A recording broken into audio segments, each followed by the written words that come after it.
به این ویدیو. امروز اومدیم بازی کلش آف کلنز بچه گیم پلیش. امیدوارم خوشتون بیاد.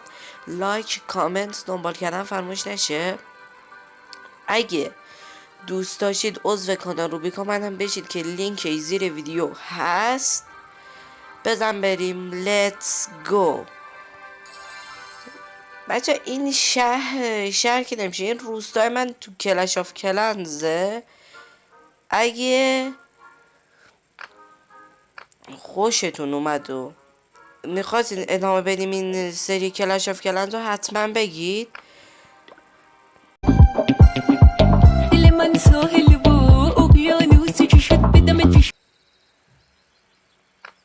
اوکی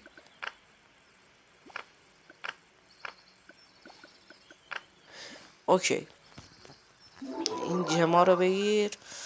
سکه اونم که داریم. بریم بچه یه حمله تک نفره نیروهای بیرحم.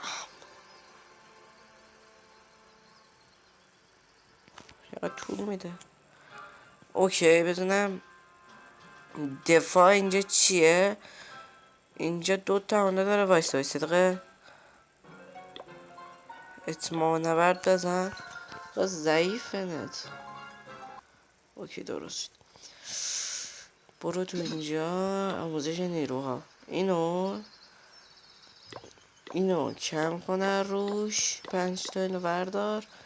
به این قوله اضافه کن. خب بقیهش هم بربری بذار.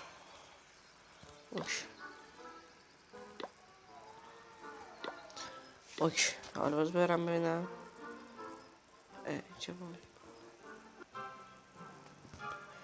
حالا باز ببینم ای ماده قول بذاریم اینجا میره اونو نابود کنه.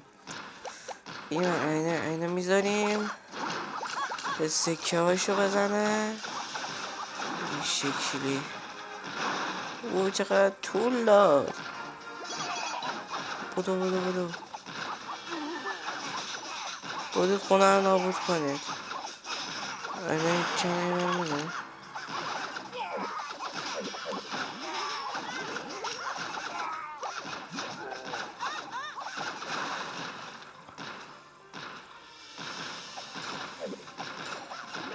برو بزن بکشش.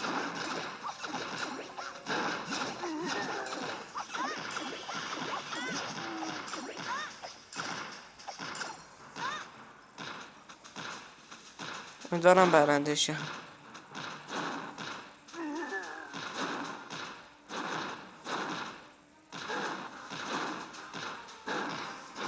اینا دفاعیاشو نابود کنم.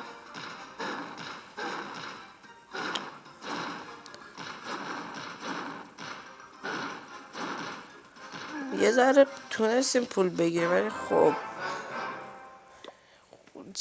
باختی. ولی خب 2000 تا سکه رو گرفت نظر پول گرفتیم. و قوی کنم ببرم سراغ جنگ. 20000 تا. اوکی بده من اینجا رو ارتقا بدم.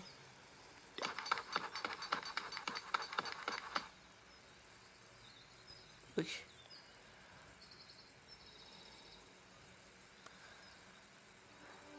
خب بچه امیدوارم خوشتون اومده باشه. لایک، کامنت، دنبال کردن فراموش نشه.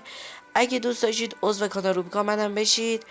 تا یه ویدیو دیگه فعلا گود بای.